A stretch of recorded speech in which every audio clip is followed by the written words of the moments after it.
Hey, Nick here. Just a short video about the Mustang. Things I learned talking to a Mustang expert, Kevin Barbo. He's a Mustang expert, and he knows a lot about these cars.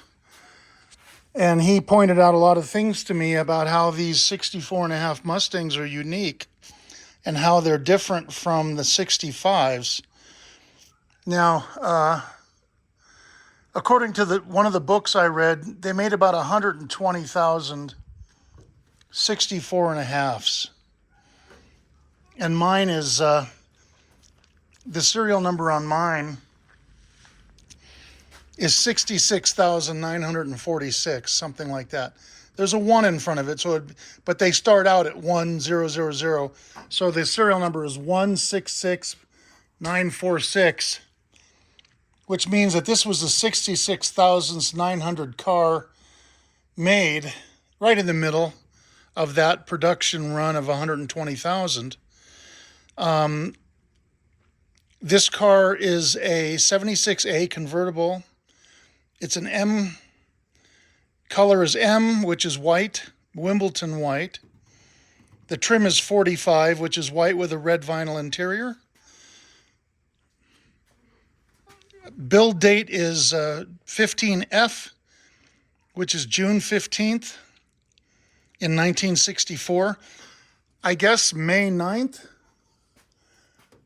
was the first day that they became available.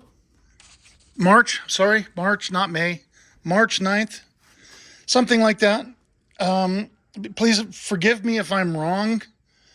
I'm a day off or whatever, this is my first Mustang. I am by no means an expert, that's for sure. One of the things that signifies an early 64 and a half Mustang are the gills in the 3 gills in the core support. This has the 3 gills. 65s don't have those. That's what I'm told. So I'm just going by what I was told. Another thing that designates it differentiates it between a early and a late is the position of the horns. I was told that the early ones, the 64 and a halves, the horns are down below. Now, I've seen pictures of 65s and other 64s on the internet where the horns are here. They're up high. And that's how they did them when they started making the 65 run. Now, let me clarify something. These are still, legally, considered 65 Mustangs. But technically, they're 64 and a half because they were built before August. They were an early year production, and people like doing that. But the way that I understand it, as far as reading the documentation, is that legally they're all 65s. There's no such thing as a 64 and a half. I've been told that I have the wrong power steering pump end bracket. It's off of a later Mustang. The original is an Eaton pump, like a Thunderbird, and this is a Ford pump. This is not an Eaton pump. An Eaton pump is the blocky looking pump that does not have a can around it. Like the Ford pump. It has no dipstick on it. Now the reservoir attaches to the Eaton pump, but the reservoir is a separate part that bolts to it. This Ford pump, the reservoir is an integral part of the pump. It surrounds the pump, and it all becomes one assembly. One of the things that's missing on this car, and I was told that it's very possible this has the wrong date engine in it.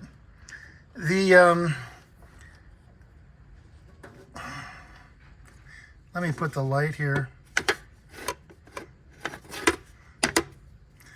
See that hole right there I'm pointing at? Right there, that hole, the threaded hole. That's where the engine data tag should go. The engine ID tag, that's missing. And I was told to call the Marty people, you know, the Marty Report people. And I called them, and they reproduce the engine ID tags.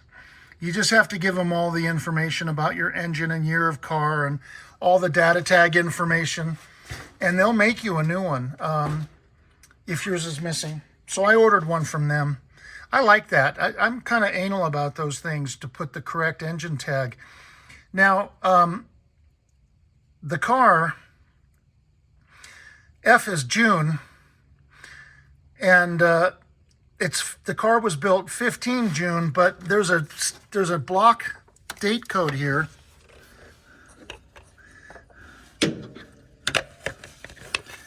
I don't know if you can see that or not.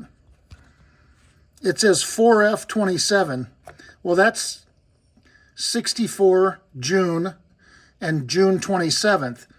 So that would mean the engine was built after the car was built. So that's an indication that the engine is not correct for this car. And the intake manifold, the number on the intake manifold, what am I looking at? I'm getting that in the way.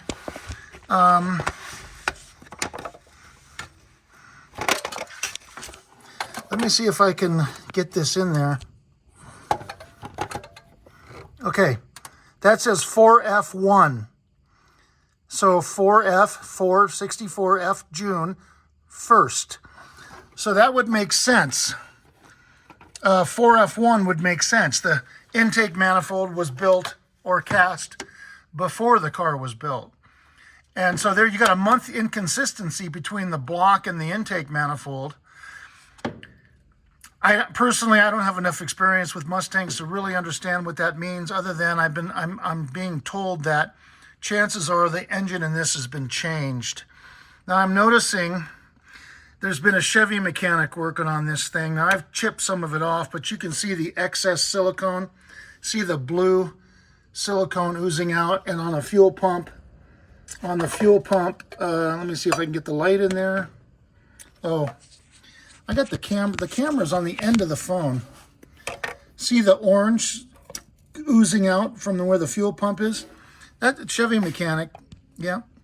So that's sloppy work.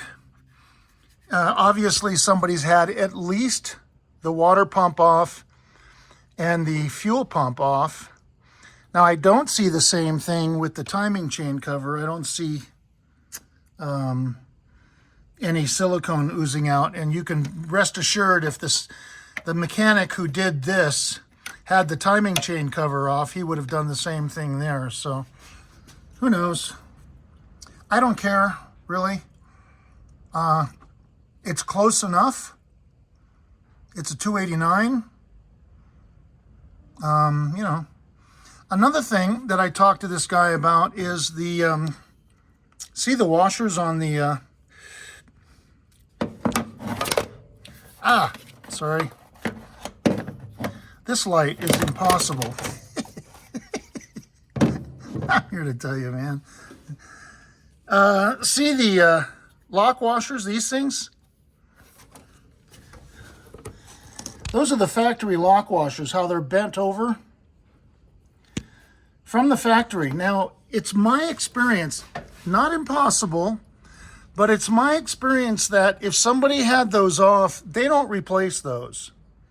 It's unusual, especially on Thunderbird.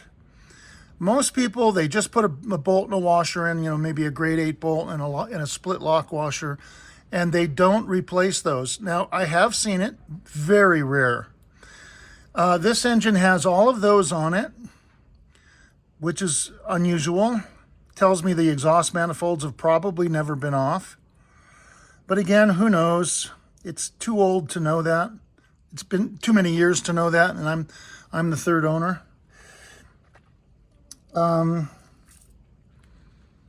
What else did I want to tell you? Originally it's got a generator.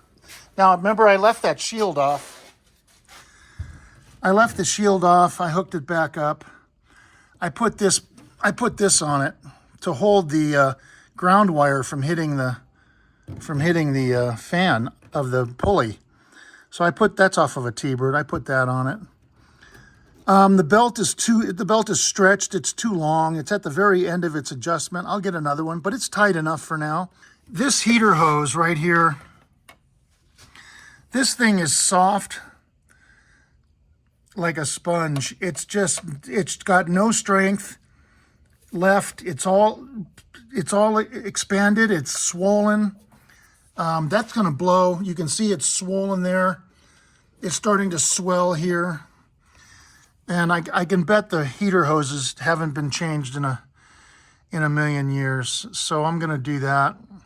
Eventually I'll put the original valve covers back on it. Okay, so another thing. Now, he was a little bit unclear about this, but he said that the seats, a 64, if you didn't order a special package, the passenger seat did not come with an adjustment. It was a solid seat bolted to the floor with no forward or backwards adjustment. Now, also you could not order a pony interior with a 64.5 Mustang. This clearly has a pony interior in it. Clearly, this interior has been changed. The door panels are pony. The back seat is pony. I had to take the seat belts out. I'm sending the seat belts to Snake Oil. Auto parts stores here. I got to go.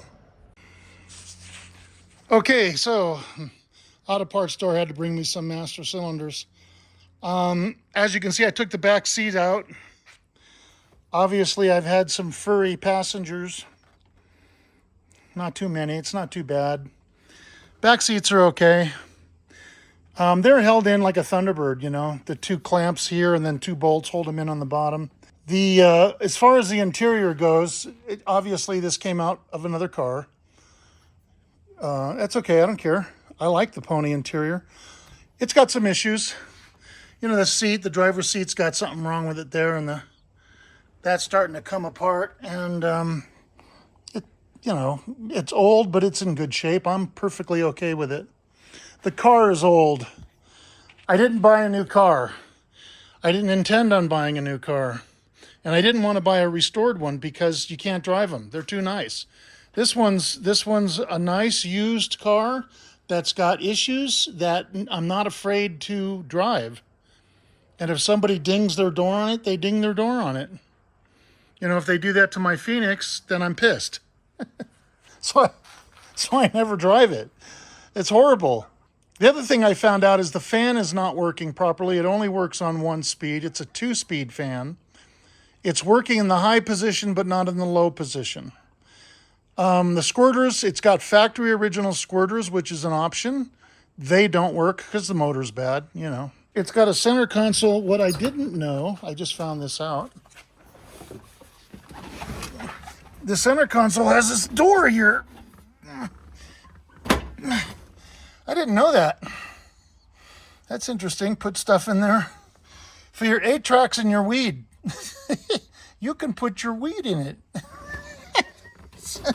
So, you can put your weed in the glove box too. So that's pretty cool. I didn't know about that. What else? Oh yeah, Kevin was telling me that this is an afterthought. The steering wheel is from a Fairlane or something, Falcon, and they riveted this on from the factory on the first models in a rush to get these things out. I guess if I were to pop this off, I'd see it or something. I'm not that familiar with it. So that's it. So I just wanted to go over that stuff. It's kind of interesting, just learning about the car. I feel kind of lucky that I got an oddball, you know, a 64.5, kind of an oddball. The first production models. So it's kind of cool. You know, it's got some quirks and things. Also, I'm lucky that they didn't drill that out.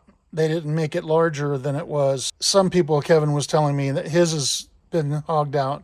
Somebody cut it, and so many others. People, they put aftermarket stereos in there, and they cut it and destroy the dash. Very lucky they didn't do that. Got a couple of headlights for it I'm going to put in. I'm going to do that tomorrow, probably. I don't know. Oh, by the way,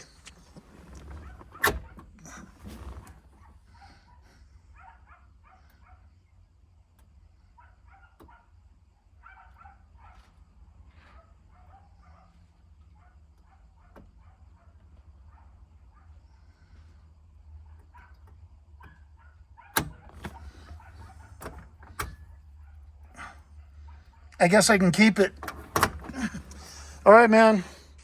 Thanks for watching. Please like and subscribe and comment. Thank you very much.